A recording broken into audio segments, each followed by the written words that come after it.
Hey, what's up? I'm Ara, aka I Eat Zebra, and welcome back to the channel. HBO's hit series The Gilded Age Season 2 has just come to a close. I have to say, this season was an amazing follow-up to Season 1. If you're a fan of period dramas or the legend that is Julian Fellowes, you need to watch this show. The costumes, cast, and history, with some embellishments, makes this series a standout production. A lot went down in the finale that has me even more invested on where the characters' journeys are heading into Season 3. In this video, I'm going to break down the more important plot points of the finale and some predictions on where they may lead in the next season. So, let's get to it. Let's start off with the old money first and talk about the Van Ryn Brooke Forte household on 61st Street. We left off the last episode with Oscar Van Ryn getting swindled by Maud Beaton and losing almost the entirety of his inheritance, leaving the family wondering what they would do to survive. With plans to sell their home and possessions, along with having to let go of their staff, the future was looking bleak. Well, that was until a grieving Aunt Ada went through her recently deceased husband, the wonderful Reverend Forte's will, and learned that she inherited quite a substantial fortune. A role reversal when we first meet Agnes and Ada, now with Ada being the wealthy widow supporting their family. With the status quo somewhat saved, we can expect to see Ada in Season 3 having some fun with her new position as the head of the house. Moving to the downstairs, with Ada's new fortune, the staff is saved and does not need to look elsewhere for employment.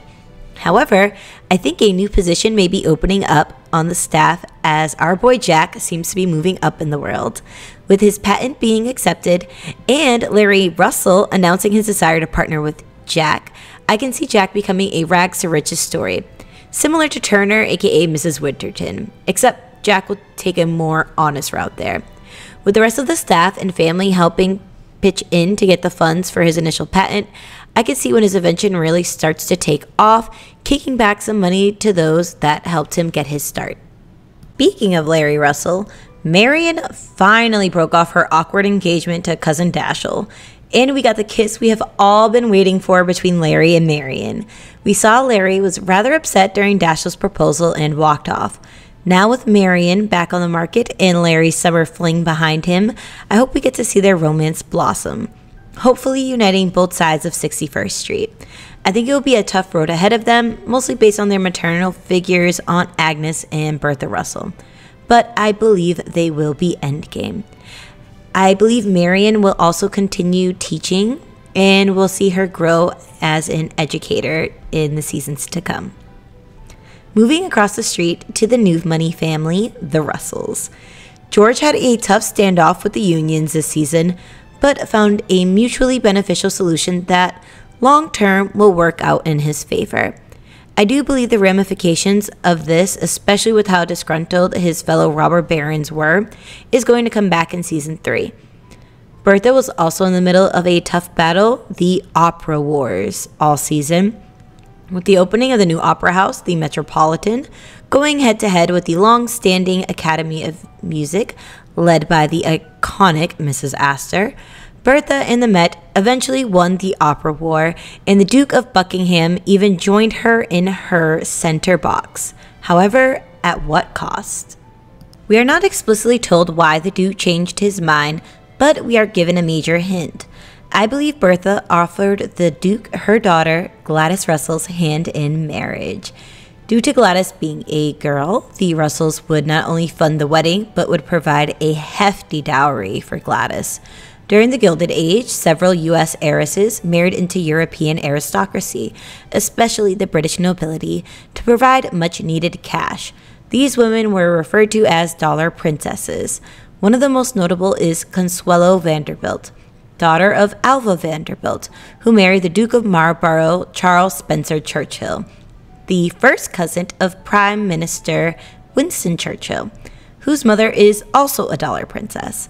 With Bertha Russell taking a lot of inspiration from Alva Vanderbilt, I can see the creators taking this route with Gladys, as Consuelo and her mother had a tense standoff regarding the marriage, with Consuelo adamantly not wanting to marry the Duke, but eventually caving into her mother's desires. I wouldn't be surprised if this is Gladys's future next season, with a royal wedding on the horizon. This would cause a lot of tension in the Russell family, as I believe George won't be too thrilled either. Who knows, maybe this will give Larry the leeway to marry Marion. In the downstairs, Watson, aka Mr. Collier, will no longer be a part of the staff at the Russell household, as his daughter and her husband will now be taking care of him so he can enjoy life as a retired banker. The romance between Borden and Miss Bruce is heating up as they were able to attend the opening night at the Met, courtesy of Bertha Russell. I expect to see more of their budding romance in the future. Now to move over the newly constructed Brooklyn Bridge, we see the school board try to pull an okey doke and get all 3 of the all-black schools closed, but thanks to Mr. Scott mobilizing the organizers quickly, they made it to the school board meeting in time and were able to at least save 2 of the schools. This act seemed to put him in somewhat good graces with his wife and daughter Peggy. Peggy's article in the Globe has started to catapult her writing career to new heights. Unfortunately, the awkward romantic tension between her and the Globe editor, Mr. Fortune, has got to the point where it is too difficult to remain professional. With that being said, Peggy decides to resign from the Globe and is going to start working on her novel again. I do believe we will see more from Mr. Fortune and the Globe in the future. However, I'm excited to see where Peggy's career as a writer and hopefully future published novelists will grow. Hopefully season 3 will be gracing our screens next year in 2024. Until then, what are you most excited to see in season 3? And what were your favorite moments in season 2? Personally, my favorite moment of season 2 was Ada and Reverend Forte's wedding. I also can't wait to see what happens with Larry and Marion, aka Larian, or even better, Mary. Let me know in the comments below. While you're at it, don't forget to like and subscribe and hit the notification bell for future uploads. See you next time. Bye!